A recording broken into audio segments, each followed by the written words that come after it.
नमस्कार दोस्तों। स्वागत है आपका स्कॉलर पल्स यूट्यूब चैनल पर। आज हम देखेंगे प्रतिशत को। तो आज हम प्रतिशत के बारे में देखेंगे। आज इस अध्याय में हम क्या पढ़ेंगे, तो इस अध्याय में हम पढ़ेंगे प्रतिशत का अर्थ, प्रतिशत को भिन्न में बदलना, भिन्न को प्रतिशत में बदलना, प्रतिशत को दशमलव में बदलना, प्रतिशत के महत्वपूर्ण सूत्र, प्रतिशत के शॉर्ट ट्रिक और परीक्षा आधारित प्रश्न। इन सारे टॉपिक को आज हम इसमें कवर करेंगे। इसका प्रतिशत का अर्थ क्या होता है, तो प्रतिशत का अर्थ होता है प्रति 100, यानी ये प्रतिशत के चिन्ह को ये जो है इससे दर्शाया जाता है। इसके प्रतिशत के चिन्ह को हटाने के लिए हम क्या करते हैं, 100 से भाग कर देते हैं। जैसे 50% हो गया तो 50/100 1/2 के बराबर होता है। 25% हो गया तो 25/100 1/4 के बराबर होता है। 1% हो गया तो 1/100। इसके बाद आगे बात करें तो प्रतिशत को भिन्न में कैसे बदलते हैं, तो अभी बताएं कि प्रतिशत को भिन्न में बदलने के लिए प्रतिशत के चिन्ह को हटाने के लिए हम लोग 100 से भाग कर देते हैं। तो 40% का वैल्यू जो होता है ये 2/5 के बराबर होता है। 75% की वैल्यू जो होता है वो 3/4 के बराबर होता है। 20% का वैल्यू 1/5 होता है और 125% का वैल्यू 5/4 होता है। इसके बाद भिन्न को प्रतिशत में बदलने का जो नियम होता है वो होता है भिन्न गुने 100%, यानी 1/2 जो है इसको अगर प्रतिशत में बदलेंगे तो 1/2 गुने 100 जो कि आएगा 50%। 3/4 को बदलेंगे तो 3/4 गुने 100 जो कि आएगा 75%। 1/4 को बदलेंगे तो 1/4 गुने 100% जो कि आएगा 25%।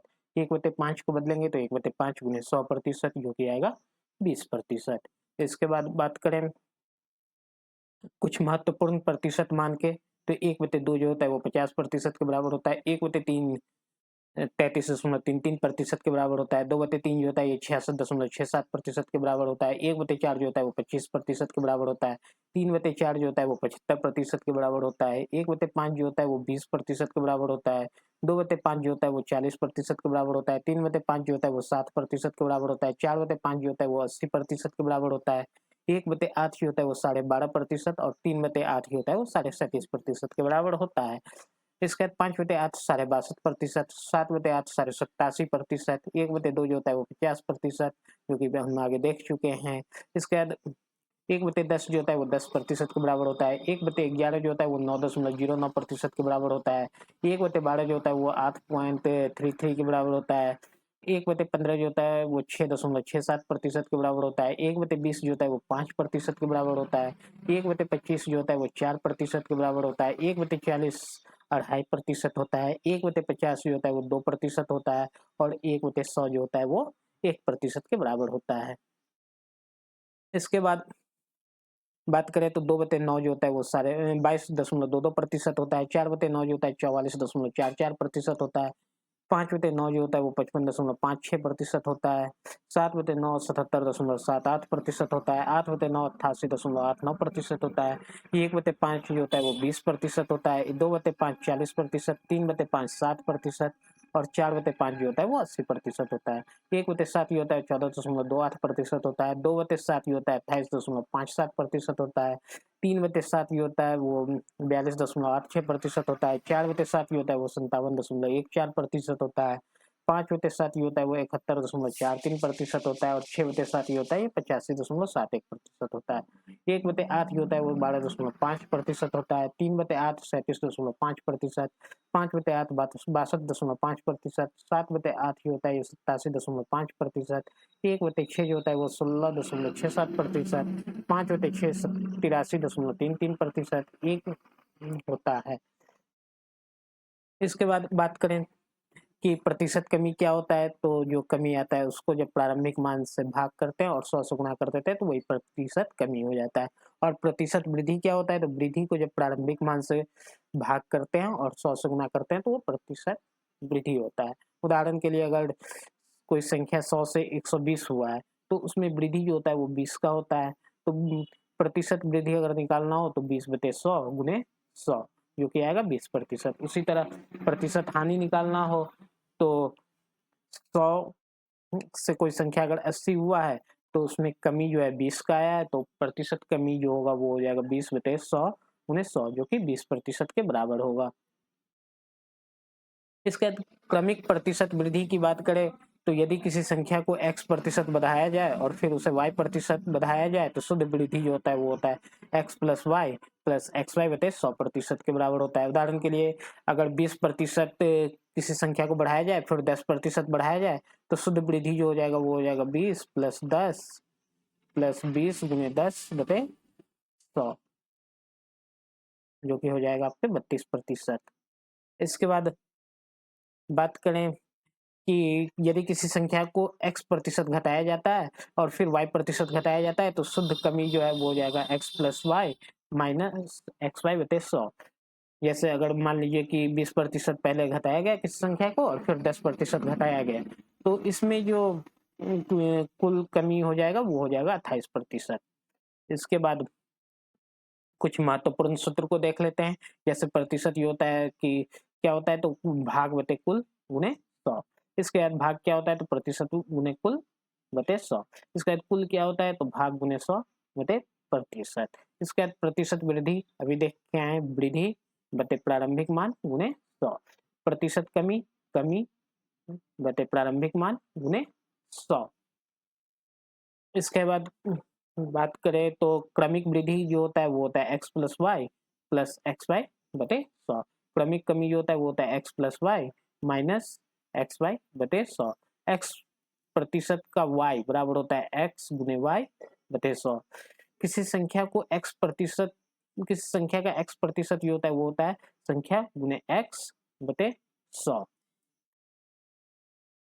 इसके बाद यदि किसी वस्तु का मूल्य a% बढ़ता है तो खपत में कितना कमी किया जाए कि खर्चा बराबर हो तो इसके लिए होता है खपत में कमी बराबर होता है a बटे 100 प्लस a गुणे 100। और वही a% अगर घटे तब हो जाता है खपत में वृद्धि जो होता है वो हो जाता है a बटे 100 माइनस a गुणे 100।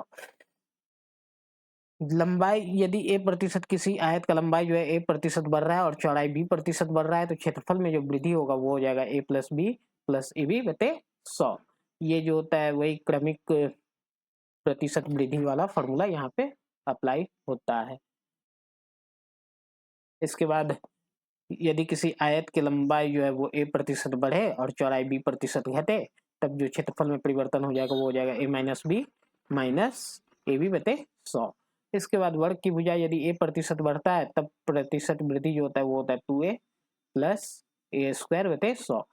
वर्ग की भुजा यदि a% घटता है तब जो क्षेत्रफल में कमी होता है वो होता है 2a माइनस ए स्क्वायर बटे 100। इसके बाद घन की भुजा यदि a% बढ़े तो आयतन में जो वृद्धि होगा वो होगा 3a प्लस 3a स्क्वायर बटे 100 प्लस a क्यूब बटे 10,000। और यदि घन की भुजा a% घटता है तब जो आयतन में कमी होगा वो हो जाएगा 3a प्लस 3a स्क्वायर बटे 100 प्लस a क्यूब बटे 10,000। अब a%, b% और c% का कार्मिक वृद्धि जो होता है उसमें कुल वृद्धि जो होता है वो होता है a plus B plus C plus A B plus B C plus C A बटे 100 प्लस ए बी सी बटे 10,000। इसके बाद जनसंख्या वृद्धि की बात करें तो जनसंख्या वृद्धि जो होता है वो होता है पी इंटू 1+r बटे 100 पर पावर टी। और जनसंख्या में कमी जो होता है वो होता है पी इंटू 1-r बटे 100 पर पावर टी वर्ष पहले जो की जनसंख्या जो थी वो क्या हो जाएगा पी बटे 1+r बटे 100 पर पावर टी। और टी वर्ष पहले की जनसंख्या जब कमी होता है तब क्या हो जाएगा p बटे 1-r बटे 100 पर पावर t। इसके बाद किसी संख्या a को b% बढ़ाने पर वो संख्या कितना हो जाएगा a इंटू 100 प्लस बी बटे 100। किसी संख्या a को b% घटाने पर वो संख्या कितना हो जाएगा a इंटू 100 माइनस बी बटे 100। अब चलिए अब हम कुछ महत्वपूर्ण एमसीक्यू देख लेते हैं। यदि a का 120% b के 80% के बराबर है तो b प्लस ए बटे b माइनस ए क्या होगा। तो यहाँ a जो है वो 120 है b जो है वो 80 है तो a अनुपात b जो है ये कितना आ जाएगा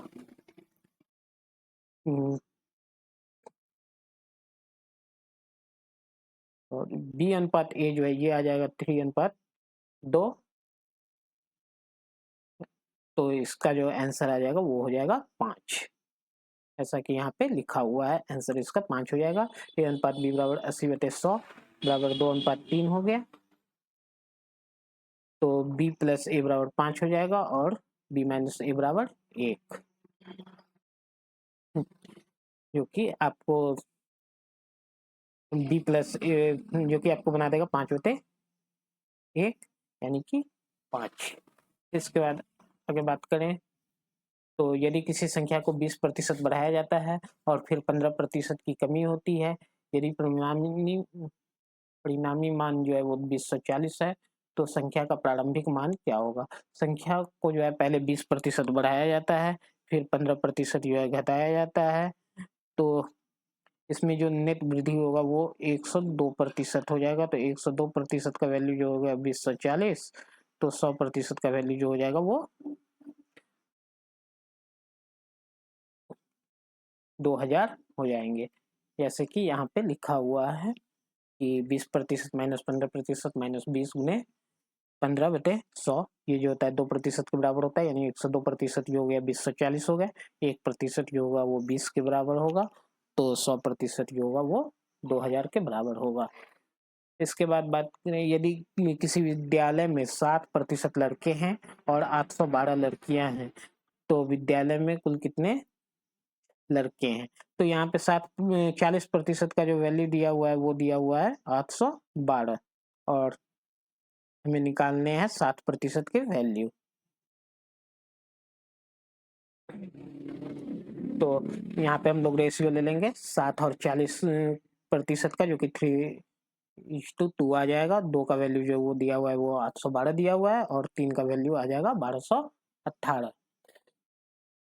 इसके बाद बात करें, यदि कोई संख्या x का 50% कम है, अन्य संख्या x से 20% कम है, तो दोनों संख्या का अनुपात क्या होगा।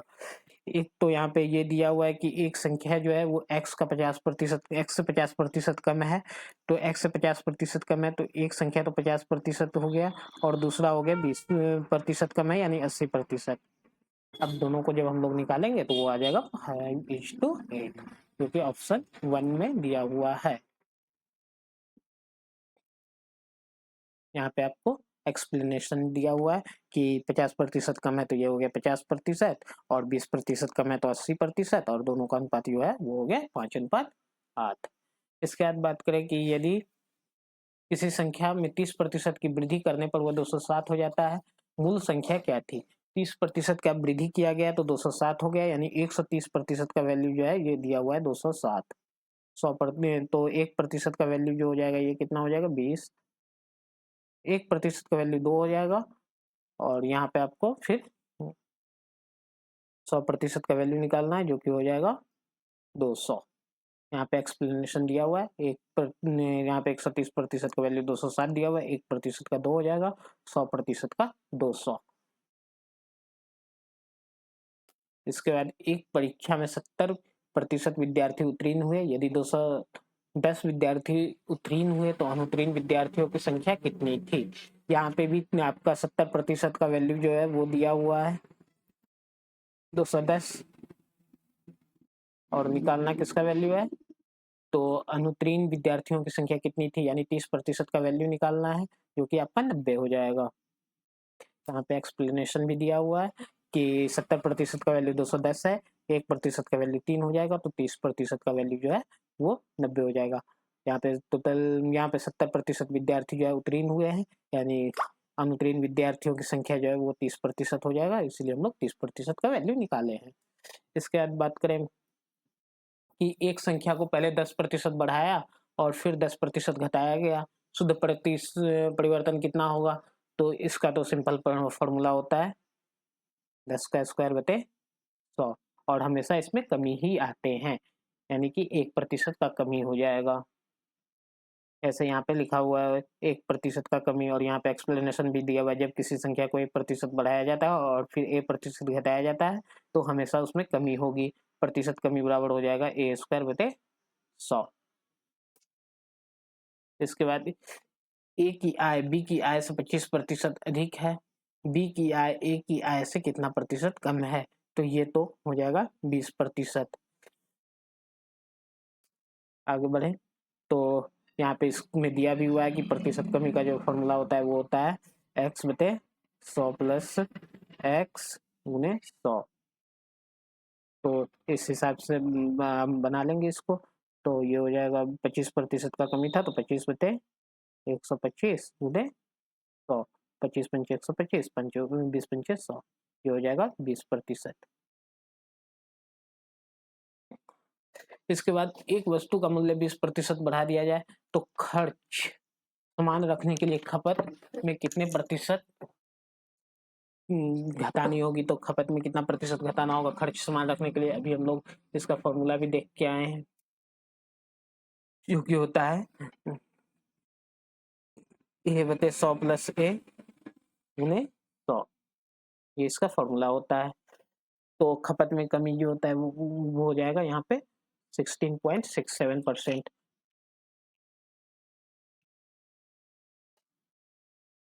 इसके बाद बात करें तो एक उम्मीदवार को कुल मत का 7% प्राप्त हुआ और वह 400 मत से जीत गया। कुल मतों की संख्या क्या थी? यहाँ पे एक उम्मीदवार को 7% प्राप्त हुआ और 400 मत से जीता, यानी कि दूसरे को 40% प्राप्त हुआ होगा। तो 20% का वैल्यू जो है वो दिया हुआ है 400, तो 100% का वैल्यू पूछ रहा है जो कि 2000 हो जाएंगे। 20% का वैल्यू 400, तो 100% का वैल्यू जो है हो जाएंगे 2000। इसके बाद अब हम लोग कुछ रिवीजन कर लेते हैं। जैसे प्रतिशत ये होता है वो होता है भाग बटे कुल गुने 100, भाग जो होता है वो प्रतिशत गुने कुल बटे 100, कुल जो होता है वो होता है भाग गुने 100 बटे प्रतिशत। x प्रतिशत का y बराबर x गुने y बटे 100। किसी संख्या को का x प्रतिशत ये होता है वो होता है संख्या गुने x डिवाइड बाई 100।